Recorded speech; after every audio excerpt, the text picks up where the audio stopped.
नमस्कार। आप सभी का बहुत बहुत स्वागत है। आप देख रहे हैं आपका अपना चैनल हिंदी खबर। आपके साथ मैं अतुल अग्रवाल हूं। इस वक्त हमारे साथ हैं श्रीमान रघुराज प्रताप सिंह उर्फ राजा भैया जी। आप बहुत विद्वान हैं। बहुत जनता के बीच में आपकी बहुत अच्छी छवि है। लोग आपको बहुत प्यार करते हैं। 1993 के बाद से आज तक रघुराज प्रताप सिंह राजा भैया कभी भी कोई चुनाव नहीं हारे हैं। ये इनकी लोकप्रियता और ये इनकी स्वीकार्यता का एक जो है ये पैमाना है, एक द्योतक है जी। रघुराज प्रताप सिंह जी के पास चलेंगे। रघुराज प्रताप सिंह जी, मैं हिंदी खबर पे आपका बहुत स्वागत करूंगा। कैसे हैं आप? प्रणाम अतुल जी, बहुत बहुत धन्यवाद। सब कुशल मंगल। जी। भाई साहब, विभिन्न मुद्दों पे तो मैं आपसे लगातार बातचीत करता ही रहता हूं, लेकिन जो सबसे महत्वपूर्ण मुद्दा है इन दिनों, वो हमारे महापुरुषों के बारे में ऊट पटांग, ऊल जुलूल, बेसिर पैर की भौंडी, भद्दी, स्तरहीन तुष्टीकरण और डैश डैश डैश, जितने शब्द और भरे जा सकते हैं उतने भरे जाएं, ये कहने का चलन चल गया है। काम धाम कुछ करना नहीं है, पढ़ाई लिखाई कुछ करनी नहीं है, और हमारे बुंदेलखंड में कहते हैं कि उठा के जीभ तारू पे तय मारी।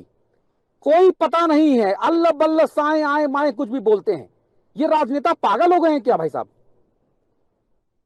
सबसे पहले तो हम आपकी बातों का समर्थन करते हैं, और जो विशेषण आपने लगाए हैं मैं एक एक विशेषण का समर्थन करता हूं। और आपने हमारे मन की और हमारे मुंह की बात छीनी। इस मुद्दे पे पूर्णतया हम आपसे सहमत हैं। अ, प्रातः स्मरणीय है राणा सांगा, और उनका जीवन संघर्षों से भरा रहा। मां भारती के सच्चे सपूत हैं। और उन्होंने राष्ट्र की, धर्म की, संस्कृति की रक्षा के लिए बहुत कष्ट सहे, अनेक युद्ध किए। 100 से अधिक युद्ध में वो विजयी हुए। तो ऐसे महान विभूति के प्रति इस तरह के शब्द, ये शब्द बड़ी दूर तक यात्रा करते हैं और बहुत लोगों को कष्ट पहुंचाया है, और इसके परिणाम भी गंभीर होंगे। हम्म। समाजवादी पार्टी के लोग खास तौर पे उत्तर प्रदेश में देखा जा रहा है कि एक वैचारिक वैमनस्यता को फैलाने में लगे हुए हैं। भाई साहब, येन केन प्रकारेण, चाहे कुंभ हो, चाहे रामनवमी हो, चाहे दिवाली हो, चाहे दशहरा हो, चाहे होली हो, चाहे रक्षाबंधन हो, है, चाहे प्रभु श्री राम के भव्य और दिव्य मंदिर के उद्घाटन की बात हो, ये बेशर्मी, ये सियासत में क्या कहलाती है? देखिए, जो लोग कुंभ में गए, आस्था श्रद्धा के साथ ही गए। और हर हम्म। वर्ग, हर आयु वर्ग, हर आय वर्ग के लोग गए। सबने हम्म। प्रशंसा करी। मैं स्वयं भी वहां 12 दिन से अधिक ही रहा हूं। बहुत जी। अच्छी व्यवस्था और सराहनीय व्यवस्था। और मैं तो ये कहता हूं कि वहां के एक सफाई कर्मी से लेकर के, एक होमगार्ड से लेकर के, और ऊपर तक के जो भी अधिकारी हैं, जितना जी। उनसे हो सकता था पूरा उन्होंने प्रयास किया उस आयोजन को सफल बनाने में। और सुदूर भारत से ही नहीं बल्कि विदेशों से भी जो लोग आए, जो सनातनी हैं, आस्थावान हैं, हिंदू हैं, उन्होंने इस व्यवस्था को सराहा है, इसकी सराहना की। तो जी। अद्भुत आयोजन था महाकुंभ का। और ये दैवी कृपा से ही संभव है। आप समझें कि करोड़ों हम्म। लोग जो आए, एक भी व्यक्ति पूरे कुंभ में भूखा नहीं सोया। कहीं कोई ठिकाना नहीं हम्म। था, कोई होटल नहीं था, कोई रिजॉर्ट नहीं था कि उन्होंने कमरे बुक किए हों और लंच या डिनर का ऑर्डर दिया हो। लेकिन कोई भी हम्म। भूखा नहीं सोया। अन्य क्षेत्र आश्रमों के माध्यम से, साधु संन्यासियों के, संतों की कृपा से जो चल रहे थे, उन्होंने एक जी। एक श्रद्धालु का पेट भरा। ये अपने आप में एक अद्वितीय और अद्भुत उदाहरण है। और जी। ये सनातन का आप चमत्कार भी इसको कह सकते हैं, ईश्वरीय कृपा। हम्म। तो वो कुंभ पे उंगली उठाना तो कोई व्यक्तिगत विद्वेषवश कोई करे तो करे, लेकिन इतना सफल हम्म। आयोजन की जितनी भी प्रशंसा की जाए उतना कम है। एक और आपने हम्म। चर्चा करी प्रभु श्री राम लला के मंदिर की, तो वो हम सभी लोगों के लिए, हर सनातनी के लिए बहुत गर्व और प्रसन्नता की बात है। और हम्म। हमारा तो ये सौभाग्य रहा है कि रामलला सरकार जब तिरपाल में विराजे थे तब भी दर्शन किए। उसके पहले जब विवादित ढांचे में थे तब भी दर्शन किए। और जो अस्थाई मंदिर था वहां भी दर्शन किए, और अब भव्य मंदिर में दर्शन किए। तो जी। ये बहुत ही हर सनातनी के लिए, हर हिंदू के लिए बहुत गर्व और प्रसन्नता का विषय है। इतना भव्य मंदिर हम्म। बन करके तैयार हुआ है। तो अब ईश्वर को न चाहने वाले या ईश्वर का विरोध करने वाले, ये सतयुग में भी थे, त्रेता में भी थे, द्वापर में भी थे, और कलयुग में तो होंगे ही होंगे। तो हम तो ये जी। मान के चलते हैं कि जब साक्षात ब्रह्म ने, भगवान ने अवतार ले लिया, उस समय भी उनके हम्म। विरोधी थे। तो हम्म। वो परंपरा विरोध वाली लगता है आज तक चली आ रही। जी। लेकिन कलयुग में मैं देख रहा हूं कि ये जो विघ्न संतोषी लोग हैं, ये जो नाना प्रकार के रूप धर के और ये सनातन की मुखालफत करते, सनातन का विरोध करते सामने आते हैं बड़ी बेशर्मी से। इन लोगों का इलाज किया जाना तो जरूरी है। जनता जो इलाज करे वो इलाज करेगी ही करेगी, और जनता ने इसीलिए तो इनको सत्ता से बाहर रखा है। लेकिन मूल सवाल ये है कि ये लोग बार बार भाई साहब ऐसा करते क्यों हैं? इनको क्या मजा मिलता है ऐसा करके? ये सस्ती लोकप्रियता, ये यूट्यूब में यहाँ वहां तो कुछ 2 4 दिन बयान चल जाता है, मैं इसके अलावा इनको क्या मिलता है? आपके माध्यम से सभी दर्शकों से हम ये कहना चाहेंगे कि देखिए, भारत विश्व का सबसे बड़ा लोकतंत्र है और हम्म। धर्मनिरपेक्ष राष्ट्र है। ये हम सब लोग हम्म। जानते हैं। हमारा संविधान हर प्रकार से पूजा उपासना करने की हमको स्वतंत्रता देता है, आजादी देता है। लेकिन ये जी। हम सब लोगों को समझ लेना चाहिए कि भारत हिंदू बाहुल्य है, इसीलिए धर्मनिरपेक्ष है। आपको पूरे विश्व में कोई भी मुस्लिम बाहुल्य राष्ट्र ऐसा नहीं मिलेगा जो धर्मनिरपेक्ष हो। वो इस्लामिक हाँ। राष्ट्र होगा। अगर एक भी कोई ऐसा हम्म। उदाहरण हो तो आप बता सकते हैं, या किसी कोई भी दर्शक बता सकते हैं। तो हम्म। हिंदुओं के रग रग में धर्मनिरपेक्षता है। हम सब समावेशी हैं। इतिहास के इस लंबे कालखंड में जो भी यहाँ से आया है, धार्मिक आधार पर जो जहां से भगाया गया, उसको भारत भूमि में शरण मिली है। और शरण भी सिर्फ उसके जीवन रक्षा के लिए नहीं, उनकी पूरी पूजा उपासना पद्धति वो जैसे चाहे वैसे कर सकते हैं। धरती पर अगर हम्म। कोई हम्म। ऐसा स्थान है तो वो सिर्फ और सिर्फ भारत है। चाहे वो ईरान से भगाए हुए पारसी हों, चाहे यहूदी हों, चाहे तिब्बत से आए हुए बौद्ध हों, और यहाँ तक कि कश्मीर में मुस्लिम जो भाग करके आए थे, जिनको शरण मिली थी, कालांतर में उन्होंने कश्मीर हम्म। पर कब्जा कर लिया। तो हमने कभी किसी की पूजा पद्धति पे, किसी की उपासना पद्धति पे, किसी की श्रद्धा पे कोई न तो छींटे उछाले हैं, और न ही उसमें कभी कोई बाधा व्यक्त करी है, कोई बाधा जी। प्रस्तुत करी। ये सनातन की महानता है, सनातन की दरिया दिली है, सनातन की विशालता है। लेकिन हम्म। सनातन को कमजोर न समझा जाए कि हमारी जो आस्था है, हम अपने प्रभु श्री राम के प्रति, प्रभु श्री कृष्ण के प्रति, हम्म। भगवान हम्म। शिव के प्रति, हनुमान जी महाराज के प्रति, या माँ दुर्गा के प्रति, कोई भी आराध्य हमारे हो सकते हैं, लेकिन उनके प्रति हमारा निष्ठा, हमारी निष्ठा, हमारा समर्पण, ये किसी से कम नहीं। हमने किसी हम्म। की आस्था पे चोट नहीं पहुंचाई, हमने किसी के विश्वास को ठेस नहीं पहुंचाई। और हम हम्म। यही उम्मीद करते हैं कि जब हमारी पूजा पद्धति हो तो उसमें कोई विघ्न, बाधा न उत्पन्न। हम्म। नहीं, लेकिन भाई साहब, अगर हम राजनीति के तौर पे देखें तो अखिलेश यादव जी ने भी इस बयान का समर्थन कर दिया है?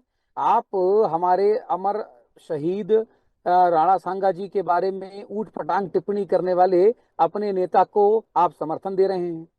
हाँ। पूरे देश में, देश के बाहर जो थोड़ा बहुत भी पढ़े लिखे व्यक्ति हैं, जिन्होंने इतिहास जाना है, पढ़ा है, वो सब उसकी निंदा कर रहे हैं। लेकिन इनकी खाल इतनी मोटी हो गई है। ये मैं इस मानसिकता को मैं समझना चाह रहा हूं, क्योंकि सदन में आप बहुत लंबे समय से हैं, 1993 के बाद से आप कभी नहीं हारे हैं, और आप इन सारे राजनेताओं की अंदर से भी उतनी अच्छी से जानते हैं जितनी बाहर से जानते हैं। इसलिए मैं आपसे पूछना चाह रहा हूं। हम तो आपसे ये कहेंगे कि राणा संग्राम सिंह जी का, राणा सांगा का ऐसा व्यक्तित्व है कि हम्म। आप किसी भी विद्यालय में चले जाइए और 10 ऐतिहासिक वीर महापुरुषों के नाम यदि आप पूछेंगे तो उनमें हम्म। एक नाम राणा सांगा का होगा। जब पहली बार ये हमने सुना कि राज्यसभा में रामजी लाल सुमन क्या बोल रहे हैं, क्या कह रहे हैं, तो पहले तो हमको अपने कानों पर हम्म। विश्वास नहीं हुआ कि क्या हमारे महापुरुषों के प्रति भी, उनके लिए भी इस तरह की भाषा का प्रयोग हो सकता है। तो हम्म। कड़े से कड़े शब्द में खेद ही व्यक्त किया जा सकता है, इसका विरोध किया जा सकता हम्म। है। और हम्म। कहीं ना कहीं हो सकता है कि इसके पीछे तुष्टीकरण एक आइडिया हो कि हम हम्म। महाराणा सांगा को या महाराणा प्रताप को या छत्रपति शिवाजी महाराज को यदि कुछ बुरा कहेंगे तो एक ऐसा वर्ग जो इनको अपना नहीं मानता है वो हमसे प्रसन्न होकर के हमारे साथ और तेजी से जुड़ेगा। संभव है कि ये एक मानसिकता हो इसके पीछे। हम्म। नहीं तो हिंदुस्तान में, आजाद भारतवर्ष में, मुझे तो नहीं लगता है कि इक्का दुक्का कोई लोग हों। मैं मुस्लिम समाज के लोगों की बात नहीं करता हूं। अगर वो तो बहुत सारे दिक्कतें हैं उनको तो, है ना। भारत जो है आगे बढ़ रहा है, इसमें भी कुछ एक समाज के कठमुल्लाओं को दिक्कत है। तो इन कठमुल्लाओं का तो कुछ नहीं कर सकता कोई भी भाई साहब। लेकिन कोई भी हिंदू, कोई भी सनातनी, कोई भी देशभक्त, कोई भी राष्ट्रभक्त, कोई भी भारत भक्त, ये राणा सांगा जी की जो बलिदान है, जो उनकी वीरता है, उससे विमुख तो हो ही नहीं सकता मुझे लगता है। और जो उनका योगदान है इसको भी जोड़िए। योगदान हाँ। कितना महत्वपूर्ण, उन्होंने पूरे राजस्थान को बांध करके एक हाँ। रखा। एक हम्म। सेना बना करके उन्होंने कई मुकाबलों पर सिकंदर लोदी को पराजित किया 3 अवसर पर। हम्म। हम्म। ये दुर्भाग्य रहा कि बाबर पहली बार बारूद लेकर के आया। उसके पहले भारत ने हम्म। बारूद, आग्नेयास्त्र नहीं देखे थे और इसी कारण बाबर को हम्म। विजय मिली। तो लेकिन महाराणा हाँ। सांगा का भारत के इतिहास में बहुत बड़ा योगदान है। और इस हम्म। तो कई बार ऐसा होता है कि अनायास कुछ किसी के मुंह से निकल जाता है या जानबूझ करके निकल जाता है, कालांतर में उसका हम्म। परिणाम हमारे पक्ष में होता है, सच्चाई के पक्ष में होता है। आज आप जिस हम्म। विषय पे इस डिबेट को लेकर के आप हमसे वार्ता कर रहे हैं, ये चर्चा का हम्म। विषय है। मैं इस समय अपने गांव में हूँ, किसी शहर में नहीं हूँ। जी। और कई लोगों ने, जी। हर जाति वर्ग के लोगों ने आकर के इस पे आपत्ति भी उठाई है और आश्चर्य व्यक्त किया है कि एक राज्यसभा के सदस्य, एक पढ़े लिखे व्यक्ति इस तरह का भाषा, इस तरह का आचरण कर रहे हैं। अब क्या ये दिन हाँ। आ गया है? तो हाँ। इसकी चर्चा है, इसकी चर्चा है। हम्म। अगर कोई इनको हम्म। डिफेंड करता है, अगर इनके पक्ष में बोलता है, तो वो भी हम्म। जनता की नजरों से नीचे उतरेगा, गिरेगा और उसको खामियाजा। देखिए, लोकतंत्र में सबसे बड़ी सजा क्या जनता देती है कि आपसे जनाधार खींच हम्म। ले, और हम्म। वही होने वाला है। तो इस तरह से हम्म। मतलब बहुत ही शर्मनाक और बहुत ही, अच्छा, इस बात की कोई आवश्यकता नहीं थी। इस बात की हम्म। कोई आवश्यकता ही नहीं थी। देखिए, बाबर या मुगलिया जितने सुल्तान हुए हैं, जितने बादशाह हुए, ये सब आक्रांता हैं, किसी से बात छिपी नहीं है। उन्होंने हम्म। यहाँ करके न सिर्फ भारत को लूटा बल्कि हमारे धर्मस्थलों को तोड़ा, हिंदुओं का कत्लेआम किया, बलात् धर्म परिवर्तन कराए और जजिया जैसा कर लगाया जो हम लोगों को, हर हिंदू को देना पड़ा। तो उनका महिमा मंडन करना, ये अपने आप में अच्छा, चलिए आप उनका महिमा मंडन भी कर लीजिए, लेकिन जो हमारी हम्म। तरफ से लड़े, जो भारत भूमि की रक्षा के लिए लड़े, जिन्होंने प्राणों की हम्म। आहुतियां दी, जो सती हुई, जो जौहर किया, जिन्हों, उन सबका अपमान है ये, जी। उन सबका अपमान है। जी। जी।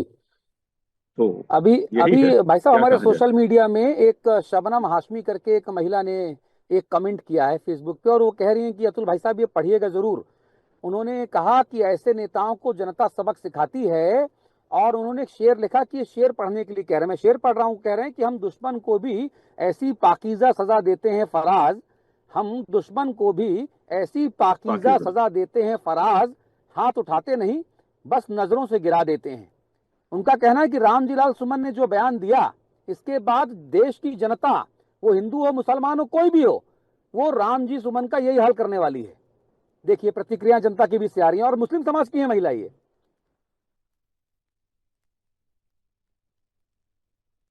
जनता से निर्वाचित होकर के नहीं आए हैं, वो राज्यसभा के सदस्य हैं, अनुकंपा हाँ। पे हैं।